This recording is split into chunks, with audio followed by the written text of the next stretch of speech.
El nuevo gobierno pretende dinamizar la economía del país a través de generar incentivos para el retorno de los inversionistas, desburocratizar procedimientos y cambiar el clima de inseguridad. ¿Qué actores de la economía son los llamados a participar activamente en ese proceso? Y en ese contexto, ¿qué papel deben jugar los micros y pequeños empresarios a nivel nacional? La respuesta a esa y otras preguntas aquí en 8 en punto.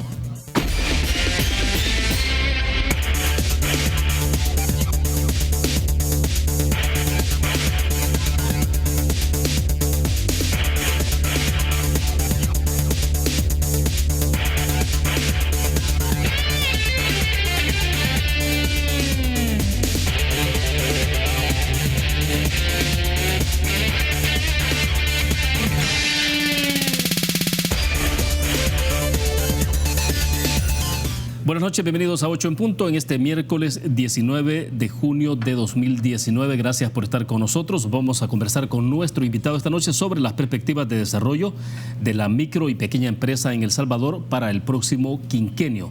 Queremos agradecer esta noche que nos acompaña en nuestros estudios Paul Steiner. Él es el presidente del Consejo Nacional de la Micro y Pequeña Empresa, CONAMIPE. Paul, bienvenido, buenas noches. Gracias, William, un placer estar contigo. Un saludo a todos los que nos están viendo. Realmente es una gran emoción poder estar aquí y no hablar de corrupción esta vez, sino que hablar de crecimiento económico, que ahora es la nueva pasión por los próximos años. Bueno, y entonces que oficialmente toma posesión del cargo a partir del viernes pasado, ¿no? Viernes pasado en la mañana me juramentaron, salí corriendo para la oficina, para la nueva oficina, a conocer gente, porque son 200 de ellos y solo uno yo. Entonces, he estudiado mucho la organización las últimas semanas, pero en particular es importante reconocer que mi labor ahí no es ir a hacer, sino que ir a empoderar a esa gente para que ellos logren. Entonces, necesito conocerlos, necesito entender cuáles son sus fortalezas, sus debilidades, cuáles oportunidades tenemos ya, y en eso he estado concentrándome ya los últimos días. Sí, y justamente la pregunta siguiente era esa, ¿no? Un poco a propósito de cómo encuentra la casa, en qué condiciones está, se está recién empapando, ¿no? Pero ya obviamente que ustedes, ya me imagino, tendrá claridad de qué es lo que se debe hacer en adelante, pero ¿cuál es la condición de la casa en este momento? Mira, hay varios proyectos que están siendo muy exitosos. Es más, hay proyectos que han sido exitosos y considerados tan exitosos que se van a proyectar a otros países. Los CDMIPES, por ejemplo, que se trajeron de un modelo de Estados Unidos, se tropicalizaron a El Salvador y ahora el modelo está siendo exportado a otros países. ¿Cómo funcionan los CDMIPES? Básicamente los CDMIPES son básicamente un asocio público-privado. CONAMIPE los coordina. En micro, digamos. Enfocados en la micro y la pequeña empresa. Sí. La idea es que cuando ya tienes una empresa andando, esa empresa necesita el apoyo continuo de capacitaciones, de coaching, de estudios, etcétera. Y ahí CONAMIPE, a través de las universidades y algunas ONGs, tiene, creo que ya son 15 CDMIPES alrededor del país. Y la tarea es que esa gente está al servicio de las MIPES en cada zona. La MIPE se acerca y obviamente se hace un estudio de necesidades y en base a eso se van diseñando los proyectos de apoyo que cada MIPE va necesitando.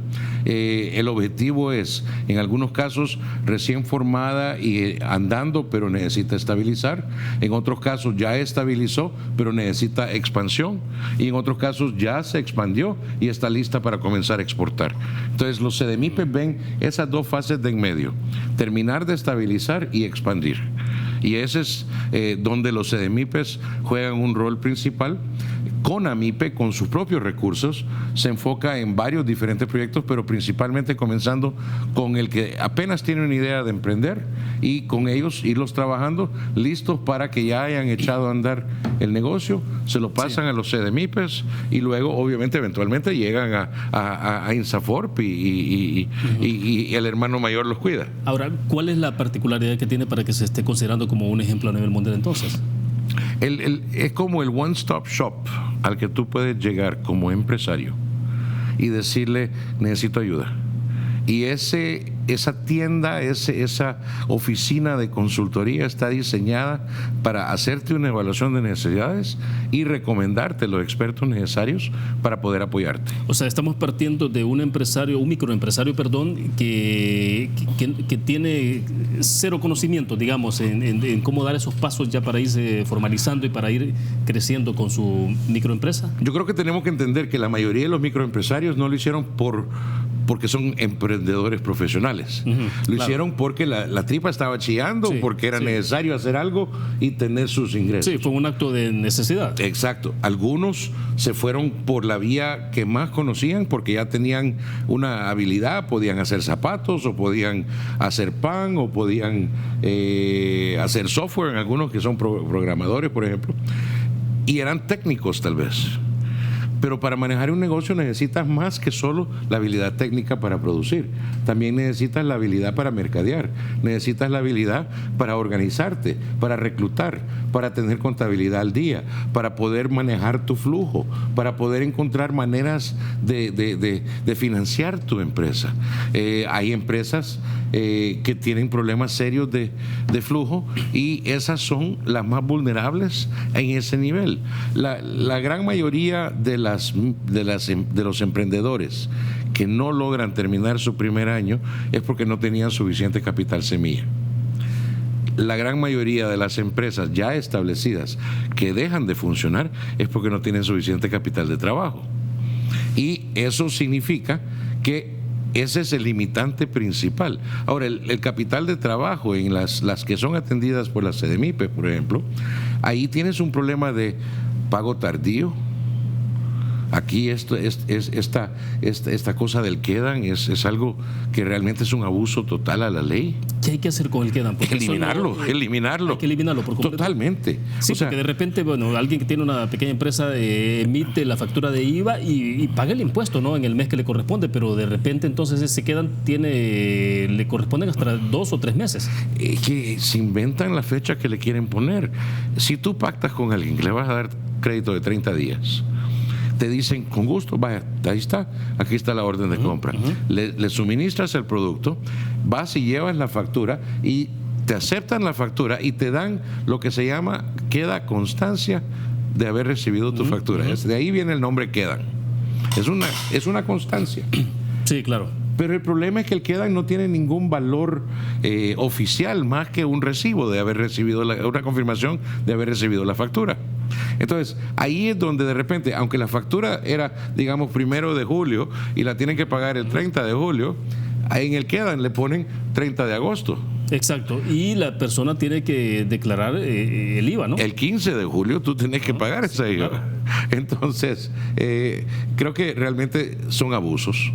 Ahora, no solamente... ¿Esto pasa por una modificación de ley o no, simplemente lo que hay es un abuso? Por enforzar la ley. Pero para comenzar ahí, o sea, el hecho de que el quedan le pongan una fecha distinta es un problema. Pero hay muchos que ni siquiera cumplen esa fecha. El gobierno en sí, los últimos 5 o 10 años, no ha cumplido las fechas. Hay proveedores de calzado que yo conozco personalmente que contribuyeron, micros, que contribuyeron para los uniformes y los zapatos escolares. Se tardaron 11 meses en pagarles. ¿Y qué pasó? Perdieron su casa. Son microempresarios. No tienen acceso a financiamiento. ¿Quién les va a dar el dinero? No es un banco. Va a ser un agiotista. El agiotista les va a costar 15, 20% mensual. Para ya 11 meses después, no solo perdieron la ganancia que iban a hacer en los zapatos, pero al mismo tiempo se tuvieron que enjaranar otra vez porque les hicieron el pedido del siguiente lote de zapatos. De repente les debían por 2 lotes de zapatos al mismo tiempo. Hay gente que perdió su casa. Perdón, pero si vamos a apoyar a la MIPE, hay que apoyarlos correctamente. Y esa es una de las convicciones que traemos con el nuevo gobierno: pagar a tiempo, asegurar que los tratos con las MIPES son justos, asegurar que CONAMIPE está ahí como un campeón de la MIPE para apoyarlos, tanto apoyarlos con capital semilla, apoyarlos con capital de trabajo, apoyarlos con conocimiento, apoyarlos con coaching y asesoría, y apoyarlos con estudios de mercado, cosas así, pero también apoyarlos haciendo las conexiones correctas con gente como la Corte Suprema de Justicia. El presidente de la Corte Suprema de Justicia podría ayudar mucho con esto, creando tribunales express, donde si tú sos una microempresa y te deben la factura, te dieron un quedan, ya se pasaron los 30 días de tu factura, tú deberías de poder ir a ese tribunal express sin necesitar un abogado y exigir cumplimiento de la factura. La factura es un documento legal. Claro. Pedir la efectiva, el cumplimiento, el juez tiene la habilidad de poder inmediatamente sentenciar que o se paga o se embarga, y que el mismo cliente toma su decisión. Si de repente pudiéramos tener ese tipo de apoyo, de repente no tendríamos tanto abuso, pero el problema es que si no hay consecuencia, es como que llegas a la esquina, hay un alto, pero como no hay un policía ahí, pensamos que tenemos el permiso de tirarlo. Sí. Y la misma cosa sucede, si nadie enforza la ley, entonces el abusivo piensa que tiene derecho a abusar.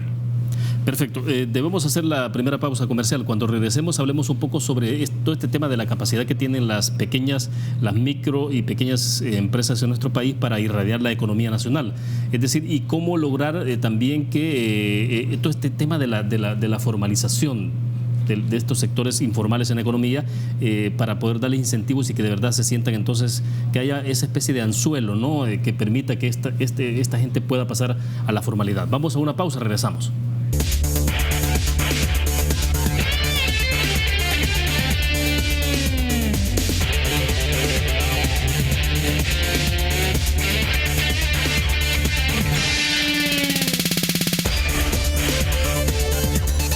Si estás ahorrando, estás ganando. Por cada $150 que ahorres, participas en sorteos y en efectivo y premios al instante por más de $60,000. Ahorra y gana con Banco Promérica. Continuamos en 8 en punto. Paul Steiner es nuestro invitado esta noche. Él es el presidente del Consejo Nacional de la Micro y Pequeña Empresa CONAMIPE.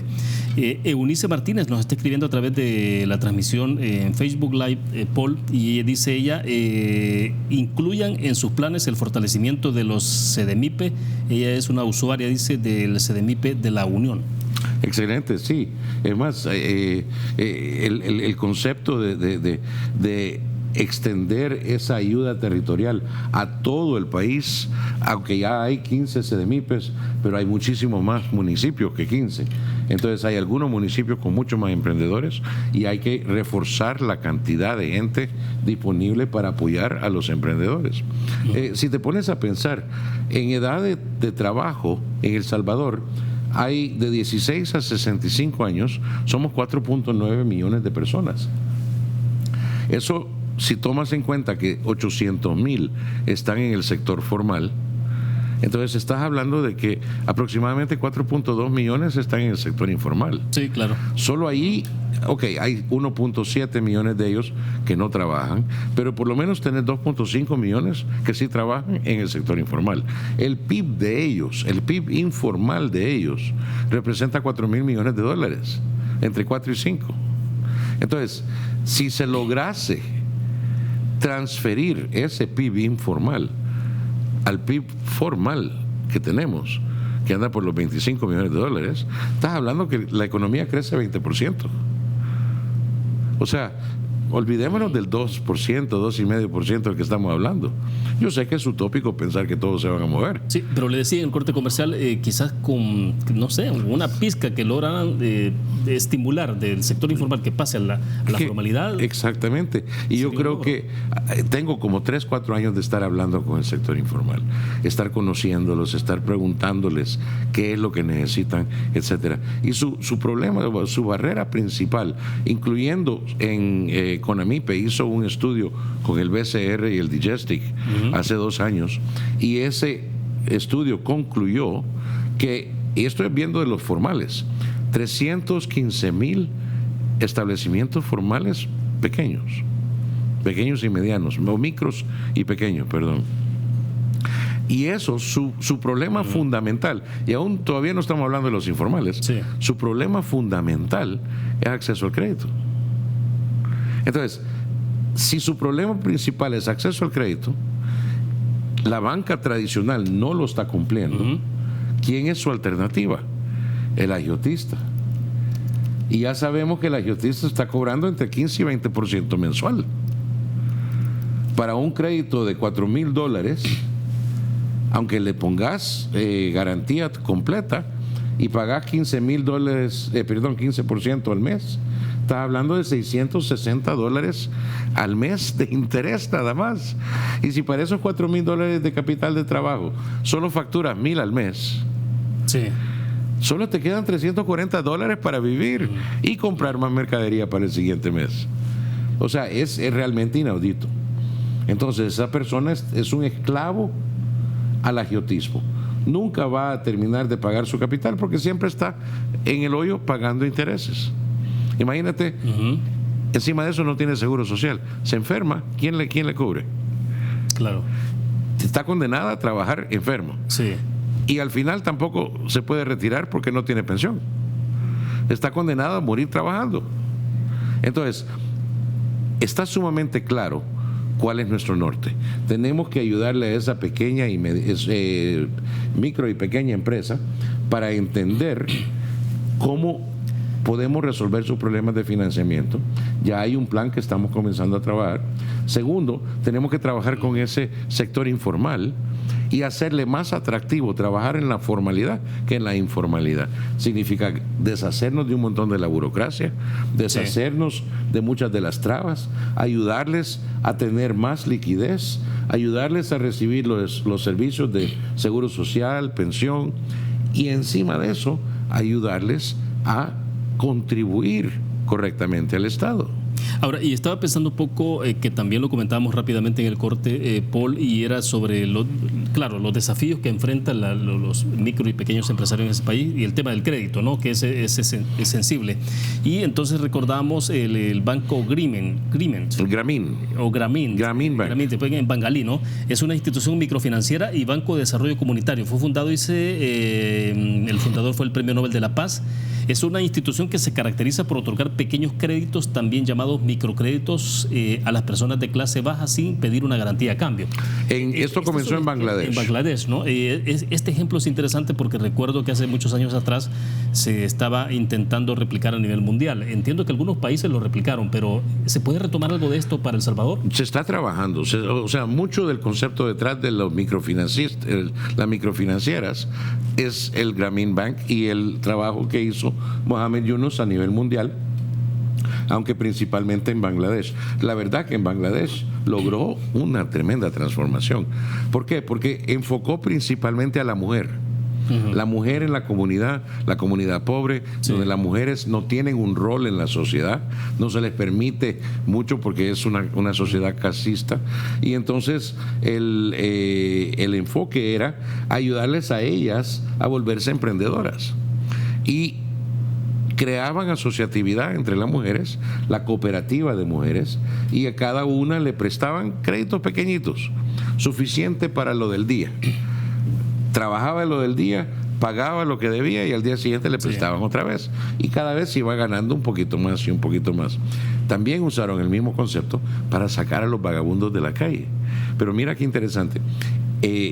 Esa historia me la contó Mohamed Yunus en Londres una vez que yo lo conocí. O sea, sí tuve la oportunidad de conocerlo. Tuve la oportunidad de conocerlo. Y realmente es una autoridad, pero es pura psicología.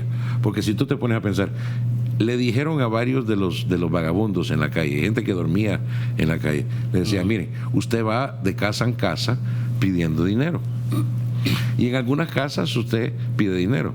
Y en otras casas usted pide comida. Y le decían los vagabundos, es que ya sabemos quiénes nos regalan comida y quiénes nos regalan dinero. Y le dijeron, bueno, y si yo le doy a usted un inventario de producto, ¿cree usted que le podría vender a algunos ese producto y de la ganancia comprar su comida? Le digo, sí, yo creo que puedo. Y entonces estos vagabundos comenzaron a trabajar de esa manera. Pero se dieron cuenta que en algunas colonias y en algunas casas iban a vender ciertos productos y en otras otros. Y que luego iban a algunas casas y ahí sí pedían comida. O sea, ellos mismos comenzaron a segmentar su mercado. O sea, las cosas que hacemos en departamentos de mercadeo, William. Nichos de mercado. Ellos ya identificaron sus nichos, identificaron las necesidades de los clientes. Espontánea, o sea, fue natural. Es que el ser humano es analista por naturaleza. Entonces nos vamos fijando, sí, con aquel le puedo pedir pisto, con aquel le puedo vender tomates, con aquella señora le voy a pedir comida, porque cada uno reacciona diferente. Entonces lograron sacar en un periodo de 18 meses 180,000 vagabundos de la calle. Pero en el caso nuestro, entonces, ¿qué es lo que se podría retomar? ¿No? Porque al final de cuentas es cómo no se pueden calcar modelos y establecerlos como camisas de fuerza a nuestra experiencia. Pero entonces, ¿qué es lo que se puede retomar y que podría ser exitoso en nuestro país? Bueno, ¿te recuerdas aquel ejemplo que te di de los $4,000 de préstamo? Le están cobrando el 15%, que yo creo que era 14% mensual el ejemplo que trabajamos, y $660 era lo que pagaba al mes en intereses. 340 es lo que le quedaba para vivir. Tiene 2 hijos, tiene que vestirlos, tiene que darles de comer, tiene que comprar mercadería. Uno de los niños es tan joven que duerme debajo del canasto porque no tiene suficiente dinero para ponerlo en guardería. Si yo le cambio ese préstamo que tiene de 4,000 al 14% mensual, se lo cambio a 3 años al 20% anual, su cuota, incluyendo capital, baja a $277. Redondeamos a 280. Yo ya le liberé de 660 a 280, le liberé $380 o $390 de ingreso adicional. Sí. Ahora, si yo a cambio de eso le pido que me pague, digamos, $100 en monotributo de seguro social, monotributo de pensión y monotributo de impuestos sobre la renta, entonces yo de repente ya tengo ingresos al Estado contra los cuales yo puedo ofrecerle servicios del Estado. Por ejemplo, seguro social para él y para las niñas. Claro. Le puedo ofrecer pensión. Y al mismo tiempo, muchos de los otros servicios que ya le estoy dando, pero no le estoy cobrando por ellos, a través del impuesto sobre la renta. Y encima de eso todavía le dejo $177, $280 libres adicionales. ¿Qué va a hacer con ese dinero? ¿Qué va a hacer con ese dinero extra? Lo va a gastar. Mejor comida para las niñas, va a comprar mejores útiles o mejor colegio, va a comprar más mercadería, tal vez emplea a alguien que le ayude en el puesto. Todo eso es consumo. Ese consumo es mayor demanda. Esa mayor demanda crea una mayor oferta, porque obliga a una mayor oferta. La mayor oferta demanda mayor empleo. Es un juego de dominó, pero la clave es que comences de abajo para arriba. Yo recuerdo conocer a Margaret Thatcher en los 80, al principio de los 80, y algo que ella me dijo nunca se me va a olvidar: crecimiento sin los de abajo es insostenible. Y esa es una de las partes claves y fundamentales del Plan Cocatlán. Tenemos que comenzar ese crecimiento de la economía salvadoreña de abajo para arriba. Nos quedamos en ese punto, hacemos una pausa. Cuando regresemos hablemos, porque acá tenemos algunas participaciones en el Facebook Live. Víctor Manuel Mendoza, que nos está escribiendo, también Gerson Romeo. Vamos a una pausa, leemos estos comentarios después.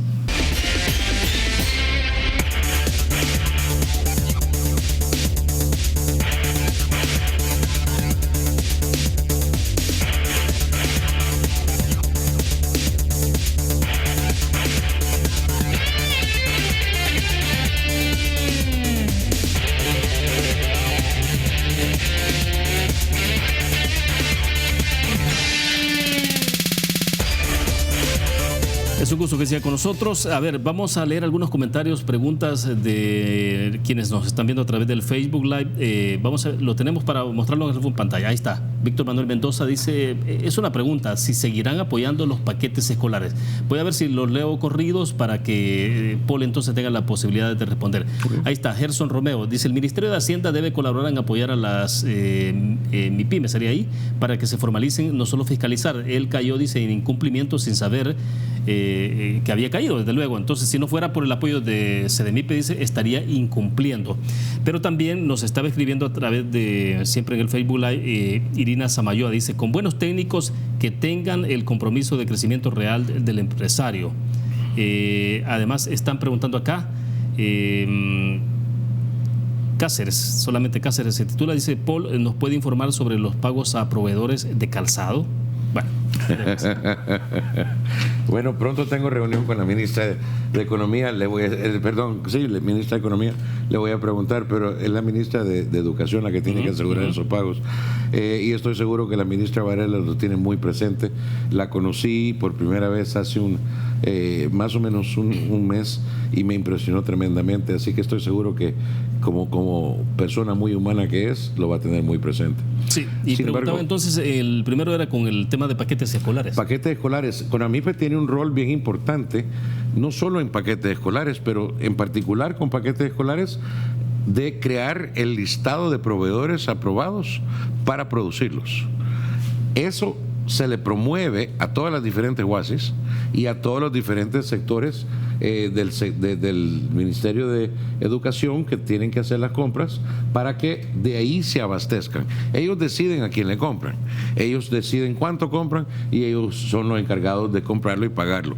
Pero nosotros estamos ahí para crear ese listado de proveedores aprobados, asegurar que son genuinos y que no es un coyote que se ha metido que va a comprar a un lado para revender por el otro, pero verdaderos proveedores, y la idea es realmente apoyar a esos productores. En el tema del procedimiento queremos profundizar eso. Entiendo que hay aproximadamente un 12%, creo que entre 12 y 15% de las compras del Estado que ha sido la política deben ser compradas a pymes. Entonces, o MIPES, una de las primeras cosas que vamos a comenzar a hacer es ir contactando a cada UASI, asegurando que tienen el listado de todos los proveedores de todos los diferentes productos, con todos los datos de contacto, para asegurar que estén comprando y sepan dónde comprar. Ahora, si usted es una MIPE y usted quiere aparecer en ese listado, acérquese. Cualquier ventanilla de CONAMIPE, estamos a la orden, nos ayuda a obtener su data, usted se inscribe y automáticamente usted entra al registro MIPE, que nuestra labor es asegurar que todos los compradores del Estado lo conozcan. Sin embargo, vamos a ir un poquito más allá. Ellos solo tienen que entregar la información, hay información básica. Usted se puede registrar en el sitio web y luego presenta los originales para contrarrestar contra lo que metió. Si necesita alguna cosa en ese momento también se le pregunta, porque también le podemos brindar otros servicios, pero al final del día el objetivo es meterse a ese registro, porque de ese registro van a encontrar proveedores, muchos de los compradores. Pero no solo vamos al Estado, vamos a comenzar a promover eso a todas las empresas medianas y grandes, para promover que las mismas departamentos de compra de ellos comiencen a apoyar lo hecho en El Salvador. Y si eso lo logramos hacer bien, vamos a poder fomentar un poco más venta. No solo vamos a trabajar con ellos, pero también sabemos que Cancillería está trabajando muy fuerte con sus nuevos cónsules y embajadores para que no solamente representen a los salvadoreños del territorio donde están como embajador o cónsul, pero también para ayudar a establecer negocios entre personas. Y allá en Estados Unidos, por ejemplo, estoy seguro que hay gente que quiere comprar productos hechos en El Salvador para distribuir allá, y eso significa que podemos comenzar a conectar negocios entre El Salvador y allá. Y hay muchas empresas pequeñas acá listas para exportar. Lo que le falta es encontrar el cliente. Sí, la otra vez conocimos de la pasada administración, por ejemplo, un catálogo de productos elaborados por los microempresarios en nuestro país, ¿no? Y habían unas cosas de verdad, por ejemplo, unas lámparas hechas con con materiales incluso reciclables, pero era una cosa, era una maravilla. Es decir, sí hay mucha creatividad local, ¿no? Mira, el proyecto Un Pueblo, un Producto está produciendo un montón de diferentes productos. El proyecto de artesanos es increíble, la variedad de artesanías que tenemos, sí, porque y la tiene buena belleza calidad artística que tenemos. O sea, productos hasta de jarras para tu cocina. Sí. Cosas útiles, pero bellas al mismo tiempo. Una cantidad de pinturas y otro tipo de productos artísticos que impresionan muchísimo. Pero también hay ahora comenzando a ver el lado tecnológico. Ya tenemos jóvenes programadores comenzando a emprender. Ya tenemos grupos de jóvenes programadores asociándose y buscando negocio en Estados Unidos para programar desde aquí a un costo mucho menor para las empresas estadounidenses. Y tenemos que aprender a mercadearlos a todos. Y creo que, bueno, si lo vemos, el otro amigo estaba hablando sobre el apoyo del Ministerio de Hacienda. Es más, hoy mismo platiqué con el ministro Fuentes y con el viceministro Zelaya. El martes tengo reunión con ellos para ya hablar de el monotributo para impuestos sobre la renta. También hablé con el director del Seguro Social hoy para reunirnos pronto para hablar sobre el monotributo del Seguro Social. ¿De qué manera opera el monotributo? Básicamente, o sea, si tú eres muy informal y tú no tienes contabilidad, entonces tú tienes un estimado de cuánto ganas al mes. Eso nos ayuda a estimar cuánto deberías estar contribuyendo como impuestos sobre la renta y se subsidia para darte un periodo de tiempo de poner tu negocio, formalizarte y estabilizarte para poder entonces ya formalizarte totalmente a través de una declaración de renta. Pero es un periodo de tiempo. Pero ese periodo de tiempo podría ser hasta 3 años. Pero sería sobre la base de un cálculo. Solo sobre la base de un cálculo donde le apoyamos a esa persona a hacerlo. En otros países lo que hacen es establecen un monto que cubre lo administrativo de registrarlo. Aquí yo creo que si nosotros le estamos dando servicios del Estado, le estamos dando la habilidad de volverse rentable y le estamos dando un incremento de su liquidez, parte de ese incremento de su liquidez lo puede utilizar para formalizarse. Y yo creo que es un dando, que al final del día, si te dan algo gratis, a veces no lo valoras como si tienes que contribuir hacia el logro. Y creo que si lo hacemos correctamente funciona bien. Pero vamos a ir en este momento entonces a la última pausa comercial. Regresamos. Me interesa que hablemos, Paul, al regreso sobre este tema del impacto que tiene la inseguridad sobre los micro y pequeños empresarios de nuestro país. Y a propósito que el día de mañana a las 0 horas se implementaría ya un plan que el proyecto Control Territorial, que es el que ha denominado el presidente Nayib Bukele y que estaría implementándose a partir del día de mañana. Vamos a la pausa, volvemos.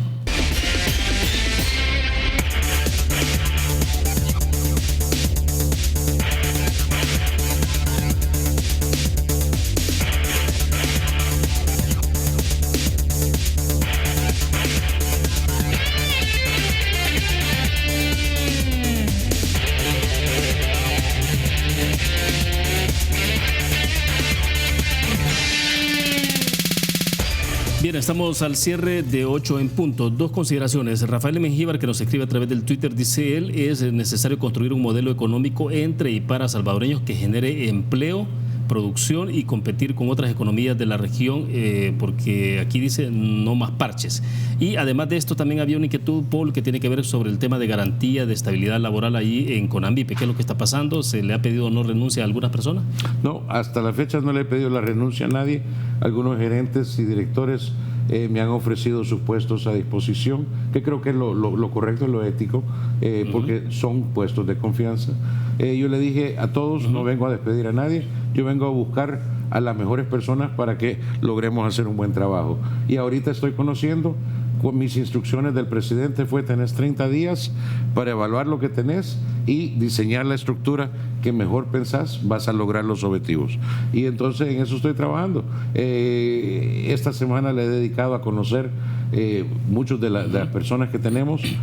Son un montón, entonces no voy a poder llegar a todos ni siquiera en 30 días, pero todos los importantes gerentes y jefes creo que es clave porque ellos son los que organizan al resto del personal. Sí. El lunes tenemos una charla bien interesante con la Dirección de Desarrollo Empresarial, que son todos los que manejan los productos y los territorios. Y entonces ahí es donde se está logrando todo el trabajo que se está haciendo en CONAMIPE en el campo. Me va a interesar mucho, o me interesa mucho, oír lo que ellos me pueden contar de qué es lo que van a estar haciendo o que ya están haciendo, cuáles son sus dificultades, cuáles son las oportunidades que ellos ven, porque ellos son los que están ahí picando la pared, ¿verdad? Y sacando el oro. Entonces ellos son los que saben dónde están las venas y tenemos que encontrar la manera de aprovecharlas. Bueno, Bessie Ríos nos ha escrito también en el Twitter, dice, es una pregunta, si trabajarán desde CONAMIPE, dice, para conseguir que se apruebe la ley para comprar a los productores locales en el tema de zapatos, paquetes escolares, vaso de leche, por ejemplo. Sí, no sé si se va a hacer en base a una ley, Bessie, pero sí estamos, hay un reglamento que estamos trabajando que pensamos que es clave para que cuando el Ejecutivo decide los subsidios que van a ofrecer y los beneficios sociales que van a ofrecer en los diferentes ministerios, que CONAMIPE sea el que ayuda a coordinar la proveeduría de la empresa, de la pequeña y microempresa, porque de ahí es donde queremos lograr ese crecimiento. Bueno, excelente. Y agrega algo más, Rafael Mengíbar, que leí un comentario hace unos segundos, pero él dice, la microempresa es la más afectada por la extorsión. ¿Cómo coordinarán para comenzar a prevenir tan grave realidad que dejaron crecer otros gobiernos? Y justo con el tema que me interesa que cerremos, ¿no? Porque el presidente de la República inicia mañana entonces con ese plan a nivel en materia de seguridad. Entonces, la importancia que tiene de cómo enfrentar la situación de las extorsiones por el golpe directo que tiene sobre las micro y pequeñas empresas en el país. Definitivamente, las pandillas no son ningún Robin Hood, no le están robando a los ricos para darle a los pobres. Es más, le están robando principalmente a los pobres. Entonces, una de las cosas que tenemos que asegurar es que le ayudamos con ese manejo de dinero a las micros y pequeñas. Imagínate qué difícil debe de ser. Tenés que pagar una cora para entrar a tu colonia, y lo platicábamos en tu programa de radio. Sí. Tenés que pagar una cora para entrar a tu colonia y tenés que pagar unos 75 para manejar tu puesto durante el día. O sea, qué irónico, ¿no? Te cobran para vivir y te cobran para trabajar. Sí. Y encima de eso ahora te quieren formalizar, dicen, y te van a cobrar para impuestos sobre la renta. No, el objetivo del Estado es comenzar a devolver esa obligación que tiene en el artículo 1 de la Constitución. Ese es el norte del Plan Cucatlán. El Estado tiene una obligación de entregar la cultura de educación, la salud, la libertad, el bienestar económico y la justicia social. Todos esos 5 puntos y todo lo que encubre todo eso es clave que sea correctamente manejado por el Estado. Hasta la fecha hemos visto que hasta en diciembre del año pasado nos clasificaron como el país 135 de 136 con mayor desvío de fondos públicos. Eso da vergüenza. Desviar los fondos públicos significa permitir que los mareros controlen el territorio. Ahora eso va a cambiar, pero no va a suceder de la noche a la mañana. Tenemos que comenzar a blindar a nuestros micros y pequeños empresarios para ayudarles a crecer, empoderarlos, porque ellos son la solución. Los últimos 30 años los hemos tratado como el problema y ahora tenemos que darle vuelta a eso, porque ellos son esa solución al crecimiento económico salvadoreño. A la vuelta de 5 años, ¿cuál es la proyección o la visión que tienen ustedes de cómo dejar entonces desarrollados los micro y pequeños empresarios en el país? A mí me encantaría poder pensar que en 5 años CONAMIPE es tomada como realmente la consultora más profesional y efectiva, el verdadero catalista para el crecimiento económico del país. Que al fin dejemos de pensar que el rebalse es la solución, porque el rebalse lo único que ha hecho en cualquier país donde se ha operado es salpicar a los favoritos, a los amigos. La única manera de lograr que el crecimiento sea sostenible es desde abajo, de abajo para arriba. Y si logramos realmente reactivar la economía, utilizando o dándole un catalista que les ayude, ese catalista es CONAMIPE. Y me gustaría pensar que CONAMIPE puede comenzar a considerarse como una consultora de primera categoría, para realmente transformar el país.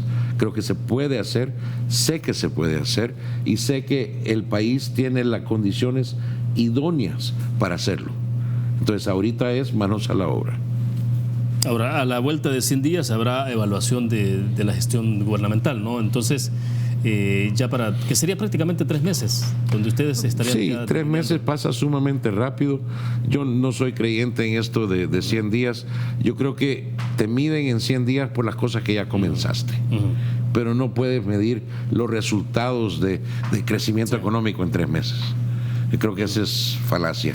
Sin embargo, yo creo que CONAMIPE, que bueno, hoy mismo estábamos hablando de una política de CONAMIPE que es de rendir cuentas 4 veces al año, cada trimestre. A mí me encantaría poder llegar a visitarte cada trimestre y rendirle cuenta a la población. Esto es lo que hemos hecho en el último trimestre, esto es lo que hemos logrado en el último trimestre. Tantos emprendedores nuevos, tantos que han pasado de estables a creciendo, de creciendo a exportando, tantas exportaciones. De eso se trata. Bueno, y será interesante hacer el ejercicio, así que el espacio está abierto. Gracias, Paul. Gracias, William. Bueno, excelente. Gracias a ustedes también que nos acompañaron. Nos vamos a ver mañana en 8 en punto. Luis Cardenal, el presidente de la Asociación Nacional de la Empresa Privada ANEP, estará con nosotros en nuestros estudios. Buenas noches.